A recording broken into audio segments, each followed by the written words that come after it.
So, my question today is for myself and for each of you listening. Why do you post on social media?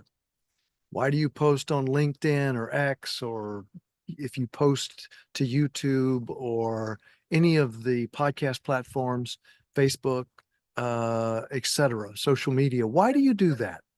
Well, I was really thinking about that today. And of course, I've had this podcast, um, Poetry, Passion, and Pleasure podcast for, I don't know, close to 2 years now. And I was thinking, why do I actually do this? And the simplest kind of way I came up with it, I was using my sort of corny metaphor that I've used on the podcast a number of times, this idea of pickle juice, that we surround ourselves with a kind of context. And I often talk about a context of stories, of mythology, of poetry, stories via poetry in particular.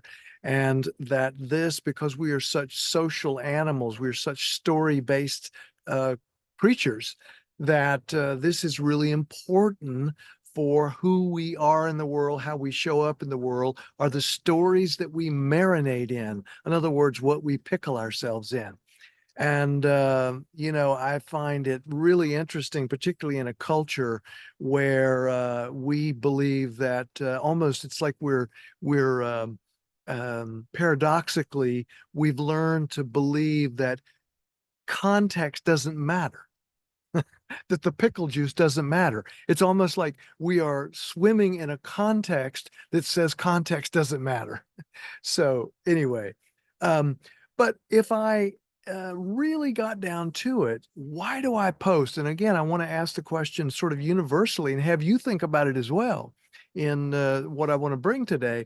But for me, the idea is that I post on LinkedIn and X and a number of the other YouTube and post the podcast on other platforms because I think my essential purpose or mission is to try and help us bring head and heart back together again in our culture, to create the pickle juice, or in my case, the art or the poetry, the stories that help us integrate both our head and heart.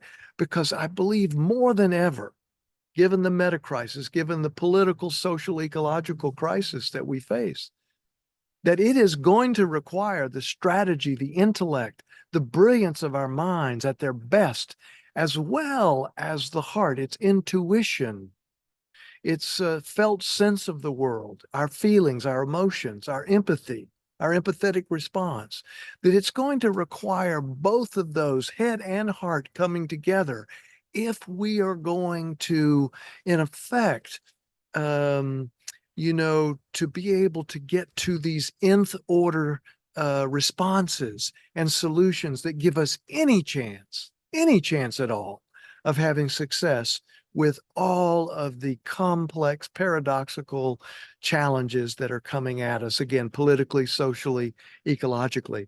And what I wrote a little piece today. This is just I don't know, it's kind of prose, piece. I just called it pickle juice. And I said, there are formulas, yes, for making the just right juice for the cucumber's glass jar home. So in other words, there are formulas for doing that. There are formulas, yes, for making the just right juice for the cucumber's glass jar home. For sweet or sour or hot pickles, a strategy of chemistry.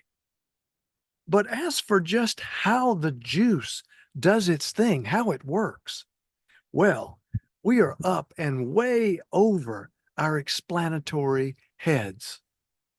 Of course, we can throw lots of Latin words and formulas, even the wonder of complex equations. 2.3 gallons of X liquid equals 72.5 pickles. But in our hearts, we know that juice is juice. And what it does to a cucumber in that jar is magic. Try to explain the perfect taste of pickle.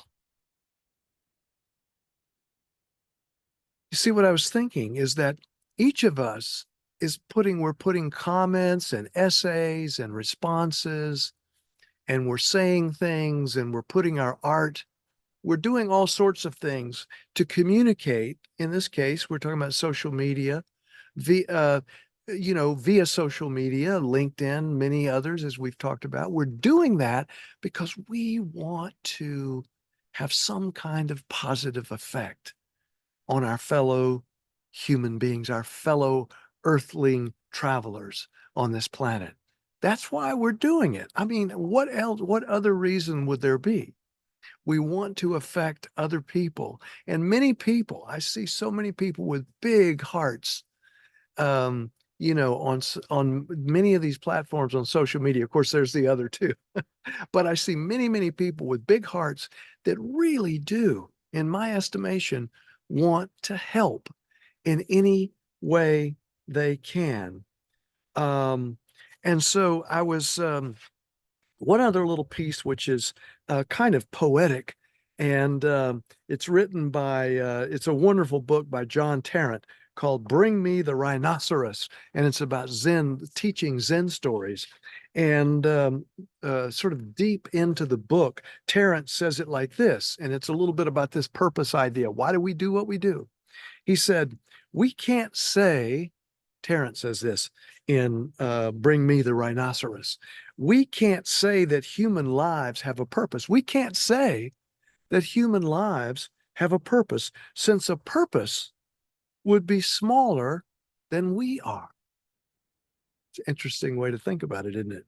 It's true, though, that the impulse to give freely to the world seems to be at the bottom of the well of human intentions, where the purest and clearest water arises. To be able to offer back what the world has given you, but shaped a little by your touch, that makes a true life. Eventually, we find our song, remember it, and sing it. Eventually, we find our song and remember it and sing it. And we can never know who else will sing the song or how the story will turn out in the end.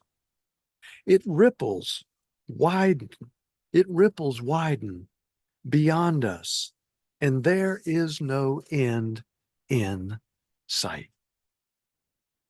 That's John Tarrant on purpose.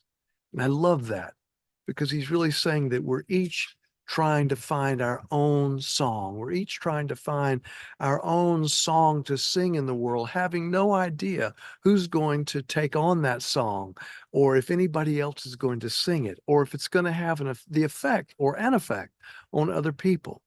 So for me, my song is to use poems and the stories embedded in poems to help each of us integrate our head, the best of our intellectual selves, and our hearts, the best of our intuitive, heartfelt sense of the world. Because I believe, to the degree that we can pickle ourselves for that integration of head and heart, that we are each much more powerful, especially when we are confronted with the kind of deep, complex challenges of things like the meta crisis. If we are going to be able to respond in any kind of skillful way, I believe it is going to be because we have brought the head and the heart together in a skillful way. And for me, poetry is one of the ways that we can pickle ourselves for that opportunity of head and heart coming together. Okay, so thank you so much for your listening ear. As I always say, until next time and next poems, please take good care of yourself. And if you can, take good care of someone else.